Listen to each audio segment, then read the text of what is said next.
ये है Socotra island, पूरे इंडियन ओशन में सबसे यूनिक, आइसोलेटेड और सबसे ज्यादा स्ट्रेटेजिकली इंपॉर्टेंट आइलैंड।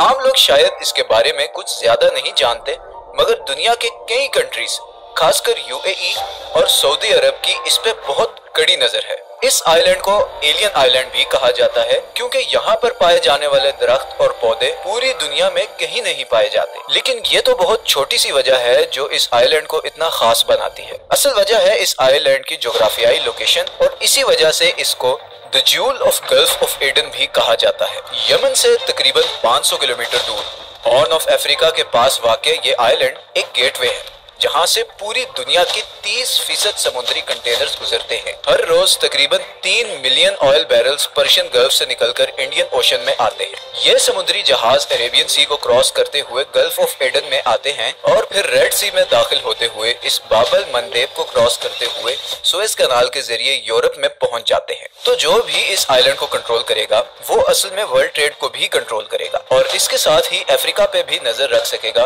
क्योंकि बिल्कुल पास ही सोमालिया है। और इस रूट पर सबसे खतरनाक चीज सोमाली पायरेट्स हैं, जो अक्सर ट्रेड शिप्स पर हमला करते रहते हैं। इस आइलैंड को कंट्रोल करके पूरे ट्रेड रूट को प्रोटेक्ट किया जा सकता है, और आखिर में इस आइलैंड के जरिए सारी मिडल ईस्टर्न डेवलपमेंट्स पर भी नजर रखी जा सकती है। इसके अलावा आसपास की तमाम फिशिंग कम्युनिटीज के लिए भी ये आइलैंड एक बहुत बड़ा स्टॉपिंग पॉइंट है। तो ये है इसकी ज्योग्राफिक इंपॉर्टेंस, जिसकी वजह से ईरान से लेकर कतर और इंडिया तक हर रीजनल पावर इस आइलैंड पर अपनी बेस बनाना चाहता है। लेकिन यूएई और सऊदी अरब बाकी तमाम कंट्रीज में से सबसे ज्यादा कोशिश कर रहे हैं इस कंट्री का कंट्रोल हासिल करने के लिए, और उसकी एक बड़ी वजह है यमन। सोकोट्रा असल में यमन ही का हिस्सा है, लेकिन वो कल्चरली और सोशली यमन से बहुत डिफरेंट है। सोकोट्रा की आबादी तकरीबन 60,000 से 90,000 के दरमियान है, और यहाँ पर 50% सुन्नी और 50% शिया मुसलमान रहते हैं। यहाँ पर रहने वाले ज्यादातर लोग या तो मछलियाँ पकड़ते हैं या फिर खजूर की काश्त करते हैं। बदकिस्मती से कुदरती हुस्न से माला माल ये आइलैंड पिछले कुछ सालों से उस सिविल वॉर का हिस्सा बन चुका है जिसने पूरे यमन को तबाह करके रख दिया है।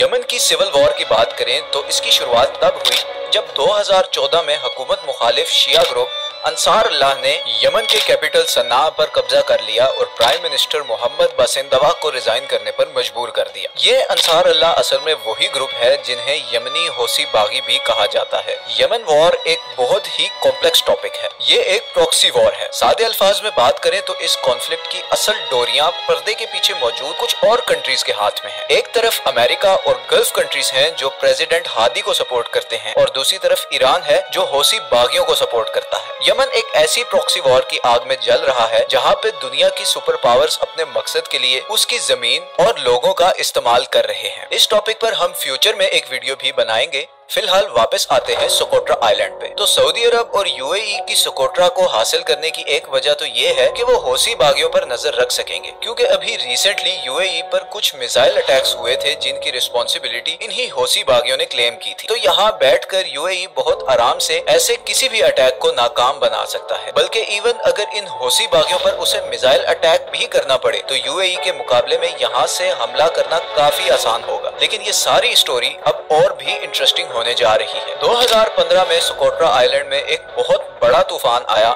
जिससे काफी जानी और माली नुकसान हुआ। यही वो मौका था जिसका सऊदी अरब और यूएई ने फायदा उठाया और ह्यूमैनिटेरियन एड के बहाने इस आइलैंड में एंटर हो गए। इन दोनों अरब कंट्रीज ने लोकल इंफ्रास्ट्रक्चर की डेवलपमेंट शुरू कर दी और तूफान से मुतासर होने वाले लोगों के लिए खाने पीने और रहने का इंतजाम किया। और सिर्फ यही नहीं, बल्कि यूएई ने सिक्योरिटी के बहाने यहाँ पर अपने 5,000 फौजी भी तैनात कर दिए। फिर 2018 में यूएई ने यमनी फौजियों को ट्रेनिंग देने के बहाने यहाँ पर अपनी मजीद आर्मी भेज दी, और फिर 30 अप्रैल 2018 को यूएई की आर्मी ने सोकोट्रा के तमाम एयरपोर्ट्स और सी पोर्ट्स का कंट्रोल हासिल कर लिया। और यहीं पर वो इंटरेस्टिंग पार्ट आता है जिसका मैंने पीछे जिक्र किया था। यूएई ने न सिर्फ सोकोट्रा के बेसिक इंफ्रास्ट्रक्चर जैसे कि रोड्स, हॉस्पिटल्स और स्कूल्स में हेविली इन्वेस्ट करना शुरू कर दिया, बल्कि इवन वहाँ के डॉक्टर्स, पुलिस और ब्यूरोक्रेट्स को सैलरीज भी दी। यमन के मौजूदा प्रेसिडेंट हादी की हुकूमत से नाराज लोकल पॉपुलेशन में यूएई के लिए काफी एक्सेप्टेंस और हमदर्दी पैदा होना शुरू होगी और उन्होंने अमीराती इन्वेस्टमेंट को वेलकम करना शुरू कर दिया। दूसरी तरफ यूएई की इस हरकत से सऊदी अरब काफी नाराज है, लेकिन ऐसा लग रहा है जैसे यूएई को शायद इस मामले में सऊदी अरब की ज्यादा परवाह भी नहीं। इसीलिए यमन के कई वॉर एक्सपर्ट्स के मुताबिक ऐसा लगता है कि यूएई अब सऊदी अरब के गोल से हटकर अपना खुद का कमर्शियल और स्ट्रेटेजिक इंटरेस्ट देख रहा है। और इसी बात का सबूत ये है कि यूएई ने यमन के पास मौजूद तमाम चोक पॉइंट्स पर अपना इन्फ्लुएंस बढ़ाना शुरू कर दिया है। यूएई ने बाबल मंदेब स्ट्रेट के पास मौजूद इस आइलैंड पर अपनी एक एयर बेस भी बनाई है ताकि न सिर्फ पायरेट्स बल्कि इस रूट पर आने वाली तमाम ईरानी शिप्स पर भी नजर रख सके। दूसरी ही तरफ कुछ अनवेरिफाइड रिपोर्ट्स के मुताबिक इसराइल और यूएई मिलकर सोकोट्रा आइलैंड पर एक इंटेलिजेंस बेस बनाने का भी प्लान कर रहे हैं। सोकोट्रा का गवर्नर माहरोस पहले ही यूएई की इस इन्वॉल्वमेंट के खिलाफ काफी कुछ कह चुका है, क्योंकि उसके मुताबिक लोकल्स की सपोर्ट हासिल करके यूएई अपना अगला प्लान एग्जीक्यूट करना चाहता है और वो है इस आइलैंड को एक टूरिस्ट स्पॉट के तौर पर इस्तेमाल करना। तो सादा अल्फाज में यूएई सोकोट्रा आइलैंड को दूसरा दुबई बनाना चाहता है। ये खूबसूरत आइलैंड टूरिज्म के लिए एक परफेक्ट स्पॉट है। यहाँ की यूनिक ज्योग्राफी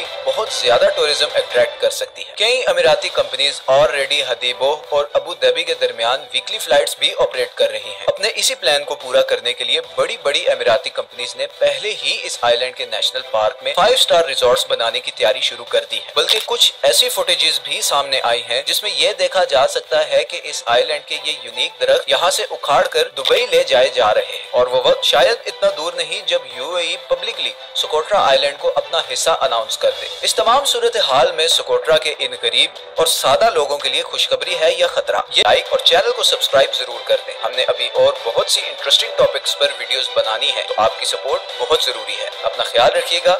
अल्लाह हाफिज।